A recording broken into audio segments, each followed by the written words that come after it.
Good morning, everybody. It's Tuesday. It is the 19th of January, and here we are back on the story hunting trail. Very, very nice to see you all. I'm going to give you all a big wave as I see all these names coming up the screen. Thank you so much. Somebody's got their cup of tea with them this time. Me too. Can't do anything without a cup of tea, can you?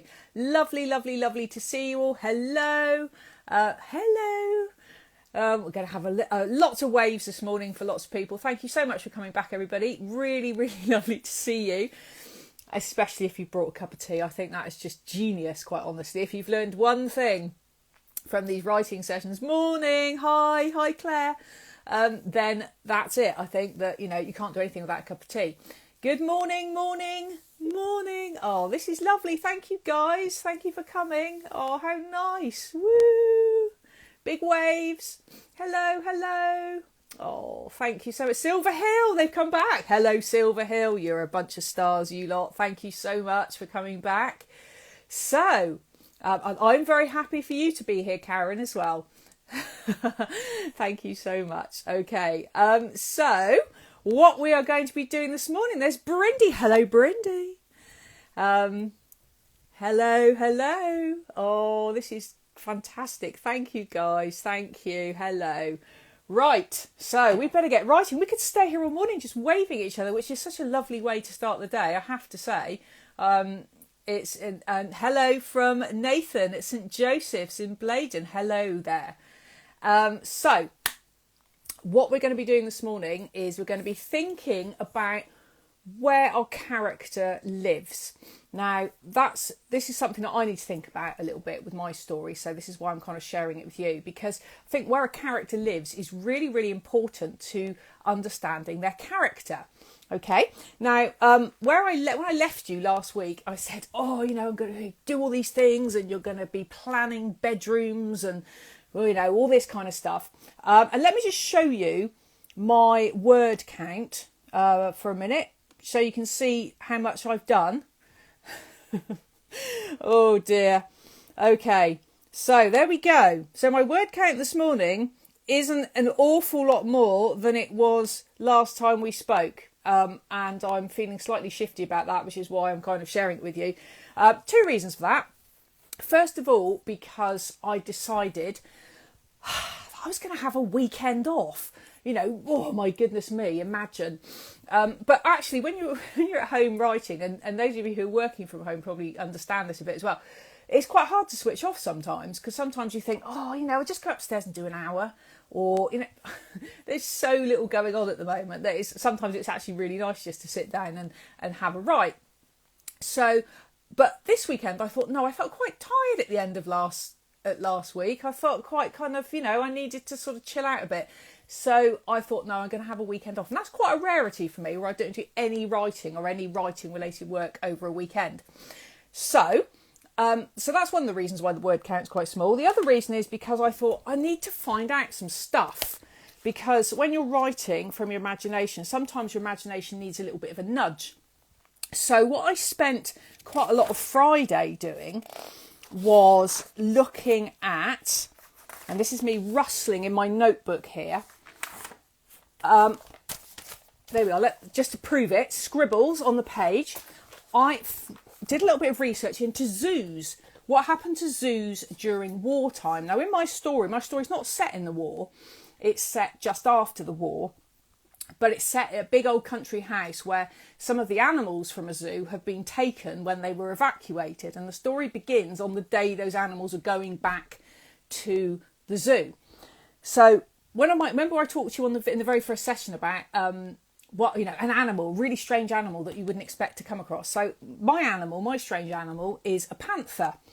An interesting fact that I found out about zoos during the war, my favourite one, I have to say, was that sea lions, because they couldn't get hold of any fish for sea lions, they realised that they were going to have to feed them something else. So they fed them horse meat, which they dipped in cod liver oil.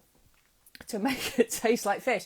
But sea lions weren't stupid, they weren't fooled, and apparently it didn't go down very well, and very few sea lions actually survived to the end of the war, which I thought was actually quite sad. And also there's a story of a zebra that escaped a zoo in London during the Blitz and was running around Camden, the streets of Camden, for a few days. Now, if that's not a story worth writing, I don't know what is.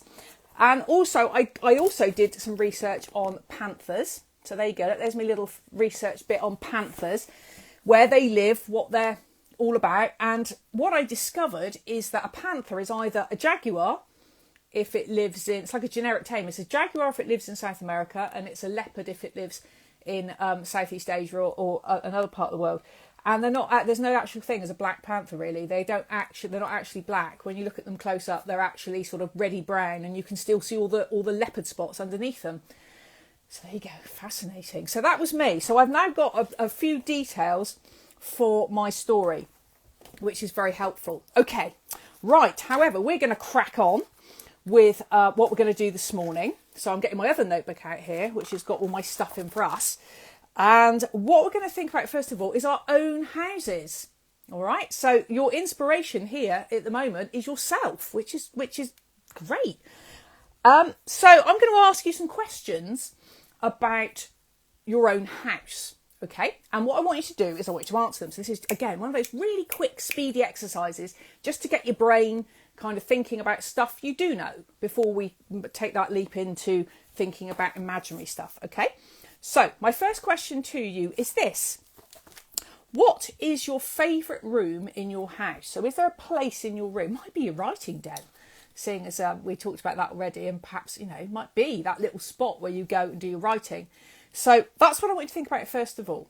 Where is your favourite room in your house? Okay.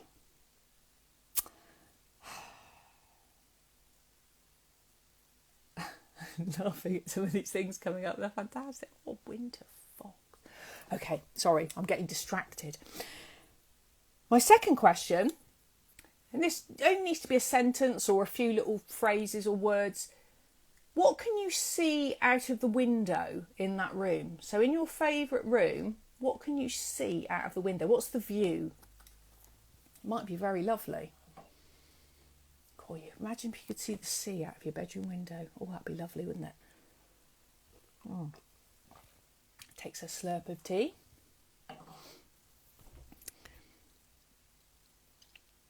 Right, third question. What sounds can you hear in your house now? As we're here now, what sounds can you hear?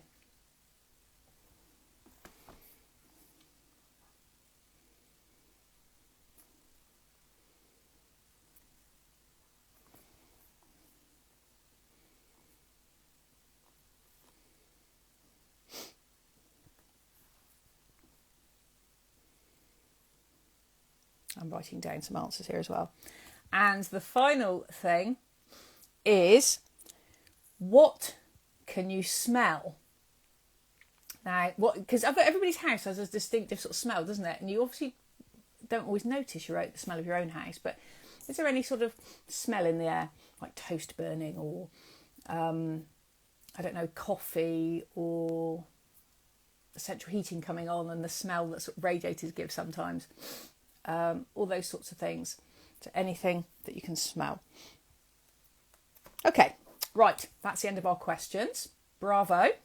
Excellent. My brother dancing. Somebody's saying that. I think that's the smell answer. Right. And my answers to this are, what's my favourite room? Well, it is my writing room, I have to say, the room I'm in now. What can I see out of the window? Well, I've showed you this before. I'll show you again. I expect our internet will stop when we do this, but that's the view out the window this morning.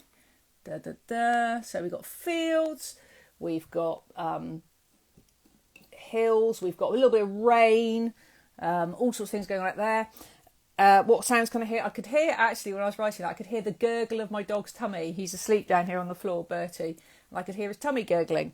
And I could also hear somebody downstairs putting a cup down on the table. And what can I smell?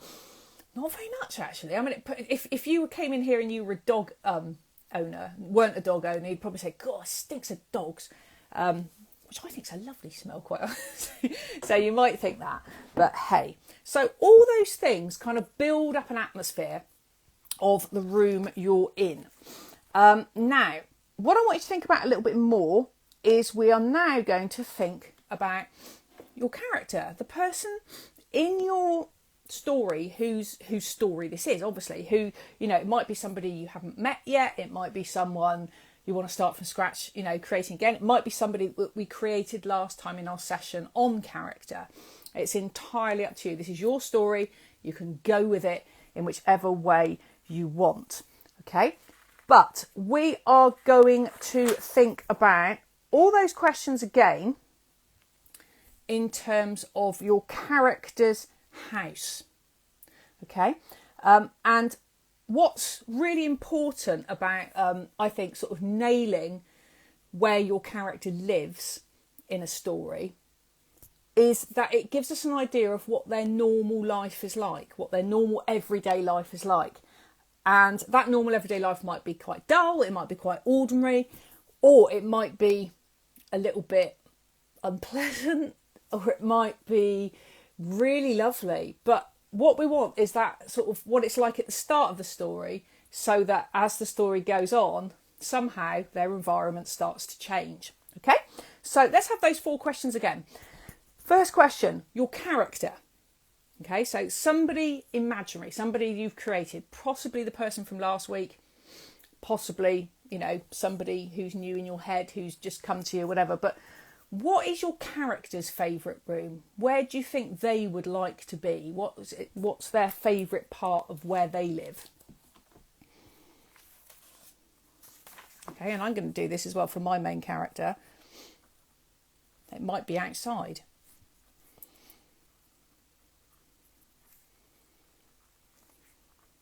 This is you looking at the top of my head again. I'm sorry about that. Okay, what can your characters see out of the window? So if they're looking out the window of that place, or they're looking, if it's outside, if they're just looking out into the world, what can they see?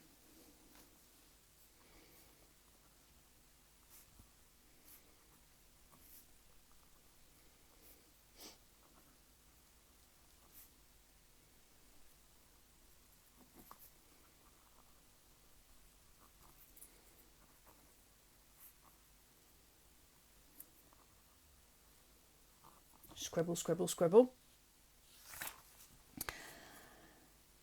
Okay, question number 3. What sounds can they hear? Oh, somebody's written a circus story. How fantastic. Oh, I love a circus story. So what sounds can they hear where in this this favourite place of theirs?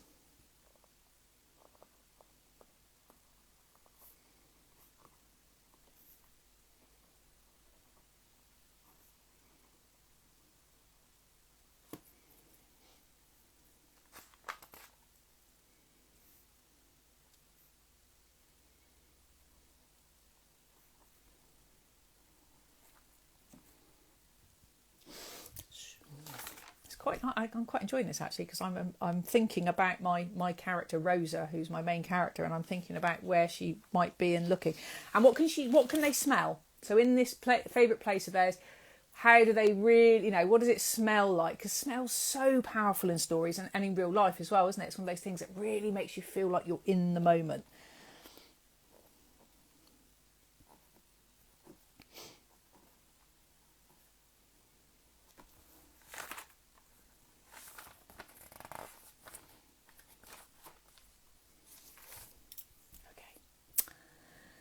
Right, well done, gang. This is fantastic. Well done. We're nearly halfway through already. Gosh, aren't we busy this morning? Right, my next question for you then. We're thinking about this house still. I'm going to show you some pictures in a minute, but not quite. Which one part, so it's just a little question, this one. Which one part of the house does your character not like to go to? Because do you remember a couple of sessions ago we talked about people who your character would be with, and we said about who's not there, who's missing from their lives, because often the things that are the negatives in a story are quite powerful. They're usually there for a reason, aren't they? They're usually there because there's a story behind why they're not there and da da da da. So which part of the house, or what part of the house, does your character not like going to?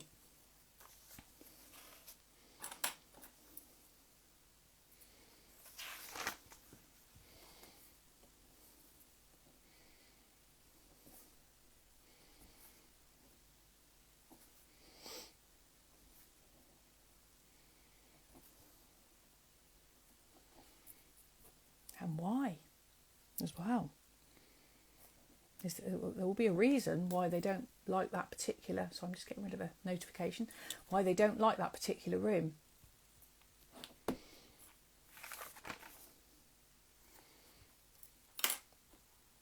Okay. Oh, that's a good one. Her dad's old bedroom because he's not very nice. Bedrooms because they're mistreated and they're filthy. Oh, look at this one. Also the basement because there's creepy dolls from her childhood. Oh, creepy dolls. Oh. Her dad's study. The basement of the hotel because it's where the lab is. Oh my goodness me. That's very intriguing. So this is all really, really exciting because my next question, literally, I've got written down here on the page, is to talk to you about why there are certain places in houses. Oh, that's grim. There are certain places in houses that sort of lend themselves to that kind of spooky kind of feeling. And they're usually places like attics or cellars or parts of a house that nobody really goes to. And often the reason why I think those sort of places are really powerful is because they take your character away from everyone else.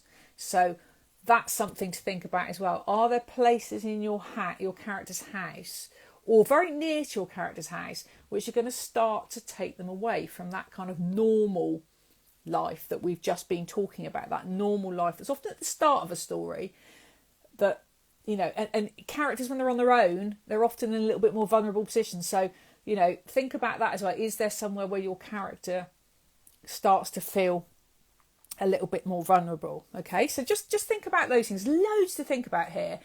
You know, and we've got a lot to get through in, like, you know, the 10 minutes or so we've got left. But what I want you to think about next is somewhere where your character is going to go that is completely different from their normal home. Okay, so the thing that we were doing in the first 10 minutes about, where does your character live? Think about your own home, think about the things that are really familiar to you. Somewhere your character goes, so beyond their house now, we're talking outside of their house, when they leave their house and go somewhere else, somewhere they go that's completely different from what's normal to them. Okay, now, just to give you an example of what I'm talking about, I'm going to read you a little bit from this story, Letters from a Lighthouse, which you may or may not have heard of. And the reason why, or one of the reasons why, actually there's lots of reasons why, but one of the reasons why I set this story in a lighthouse was because I wanted the main characters, Olive and Cliff, when they move away from London, when they're evacuated, to live somewhere that is completely different from their home. So if I just read you what I mean, this is Olive walking into the lighthouse for the very first time. And they've just got in, they have to get into the lighthouse by climbing up a ladder. And the ladder's on the outside of the lighthouse, and the front door to the lighthouse is about 20 feet in the air. So, you know, before we even start, it's different and it's quite scary. And we've just had a little incident on the ladder where somebody nearly falls off. When I managed to sit up, I saw a room with curved walls and a staircase in the middle that twirled upwards. Hung about the place were fishing nets and fat coils of rope, and slumped against one such pile was Cliff, that's her brother, looking terribly relieved. On my hands and knees I crawled over to him. "You're going to have to practice that ladder," I told him, getting my breath back. "My heart won't stand it otherwise." Cliff smiled, not at me, but up at Ephraim, who was peeling off his wet oilskins. "You saved my life." "Ah, 'tis only a ladder," Ephraim muttered shyly. "No one's ever fallen off it, not even the dog." I wasn't sure I believed him, swallowing the lump in my throat. "Well, thanks awfully, anyway." I think he blushed. "Right," he said, moving on quickly. "Let's get you both settled in." Passing us our suitcases, he hurried up the stairs. My legs still felt shaky. Cliff, though, bounded eagerly ahead. On the next floor, Ephraim unlatched an old-looking door. "This is where you'll sleep," Ephraim said, pushing it open. "Gosh," I gasped. I mean, wow! It was perhaps the nicest room I'd ever seen. For one thing, there was so much light. I counted at least 6 windows, little ones arched at the top and set deep into the walls. Everything was painted white, even the floor. On either side of the room, 2 beds hugged the curved lighthouse walls. Above each was a shelf of books from which hung beautiful sea blue lanterns. I didn't even mind having to share the room with Cliff. The beds weren't made up, so I asked where the blankets and pillows were kept. "I'll do that after I've shown you the rest," said Ephraim, heading back up the stairs. He seemed to be in a bit of a rush. Leaving our suitcases unpacked, we followed him to the next floor, which was where Ephraim slept. The level above that was a sitting room with a kitchen. Again, it was another light-filled room with rugs on the floor and cushions on the chairs in colours that didn't match. There were saucepans hanging from hooks, plates stacked on shelves, log baskets, old newspapers, balls of wool where someone had been knitting what looked like socks. Mum would have said the place needed a jolly good tidy up, but for me it was a nice kind of mess. Okay, so that's Olive's introduction to living in the lighthouse. Now that creates a picture for you as the reader. It's also very, very different from her home, and but it also gives you an idea, I hope, as the reader, of what that place is going to come to mean to her. The first impressions of a new place are really important. So for her, we can tell, I think, from that passage that she's going to like living there because the rooms are lovely. And, Ephraim, although he's a little bit shy and he's a little bit, awkward around them, he's making them feel welcome. He's trying to make them feel welcome. And she really likes the cluttered, kind of chaotic feeling of his house. So she says it's a nice kind of mess. So what I want you to think about next is where your character is going to go that's going to be different from where they live. So choose somewhere completely different. Okay? And this is going to be one of the things that I'm going to set you to do, to go away and think about. So think about a place your character is going to end up in that's completely different from their normal house. And what I would like you to do is see if you can, a good thing to do, to be honest, if you've got access to the internet, is literally to have a look at some pictures of the sorts of buildings that your character might end up in. Right, but try and make it a building, because we're going to look at natural places on Thursday. We're going to look at sort of places like woods and beaches and mountains and things on Thursday. But if you can make it a building, that'll be quite good. So somewhere your character's going to end up that's really, really odd and unusual to them. It might be somewhere they have to go and live. It might be a new school. It might be somewhere they go on holiday. It might be a friend they go and stay with. But see if you can find a really odd building, a really odd picture of somewhere that, it just feels really odd. Because then you get the chance to describe it to your reader, which is really exciting. And I love that. Okay, we're on to our final task now, because we're nearly done. Amazing. It's half an hour ago. So quickly done this. So I'm going to set you a little writing task now. Again, this is the sort of thing that might plant some seeds in your brain for the next part of your story, or it might take you off in a totally different direction, and I really don't mind at all, because these exercises, honestly, they don't have to be things that feed into your story. They can just be things that literally get you thinking creatively. That's how I'm sort of using quite a few of them, actually. It's like, well, they might not relate to my story as such, but they are actually waking my brain up and stretching those old brain muscles, which is all good. So here's the picture I'm going to show you. Let me just get my phone turned around. There we go, Somerset Internet. Right, okay, so here's your picture.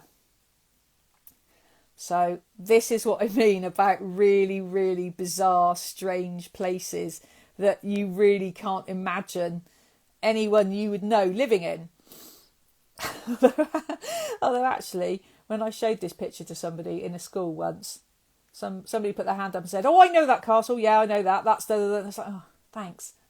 Completely ruined the whole mystery of the photo. But hey, right. So this picture. Here's your questions.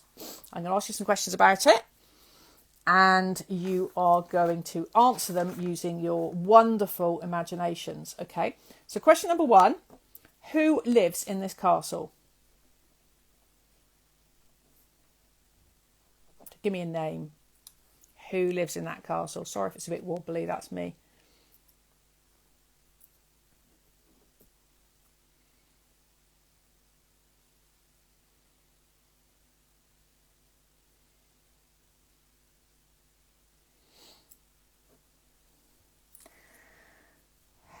Question number 2.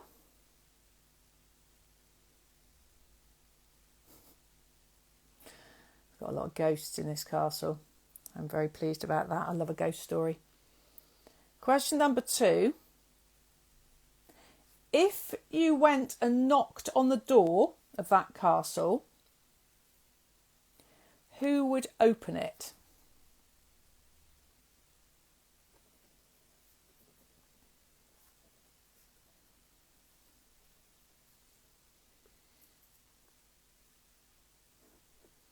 So who opens the door if you go and knock on it?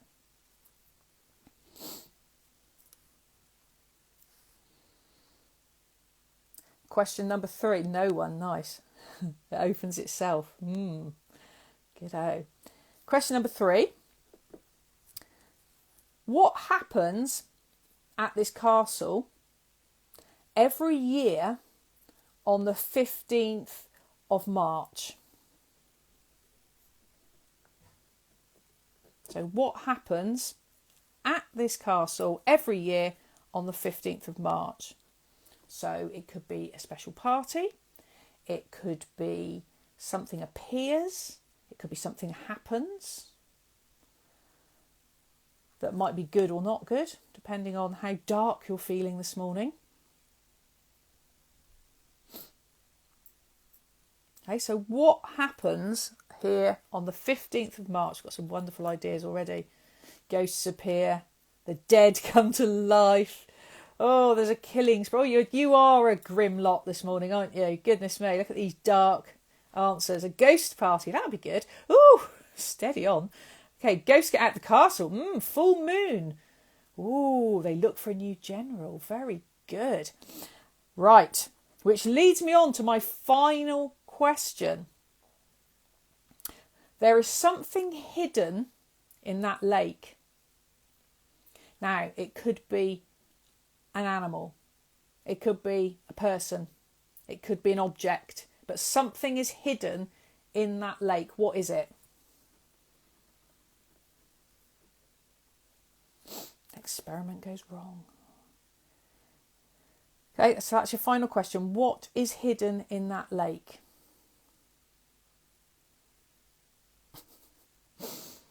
A dog treat. Oh, you're so after my own heart, you lot, aren't you? Dog treats hidden in the lake. Trouble is, my dogs wouldn't go in after it. They just stand on the bank crying. They're rascals that they are. Well, that is fantastic. I'm loving some of these answers. I can't see it. Sorry, I've moved my camera back now. A chest or a body. Ooh. The tomb of the Moon King. I like the idea of this Moon King. That sounds fantastic. And I like the idea that you've answered all my questions with the same idea, which kind of makes me think you've got a story going there. A plane. Oh, very good. A man-eating octopus. Oh, wow. Okay, a predator. A living heart. Oh, wow. These are amazing. A tomb. A trapdoor. Okay, well, this is looking really good, guys. You've got some very, very interesting and unusual ideas. Oh, a nuclear reactor. Wow. Okay, right, we're nearly done. We've got about a minute left. So what I would like you to do is have a think, let that all sink in, because you've been like, your brains are sort of waking up now. It's kind of like, oh, we've got to stop. But you have been thinking quite a lot about places this morning. You've been thinking about your own character, your own house, places that feel safe and nice and normal, and then places that feel very different. Okay, so that's what I want you to be thinking about. I want you to go away and think about your character going somewhere that's very different from where they live. They could end up going to this castle. That could be the next part of your story. It's really up to you how you use all this stuff. See how excited I'm getting about your stories. I should be thinking about my own here. But hey, that's the joy of writing with other people, is their own stories always feel other people's stories always feel far more exciting than your own. So thank you for making me feel that this morning. I feel very energised now.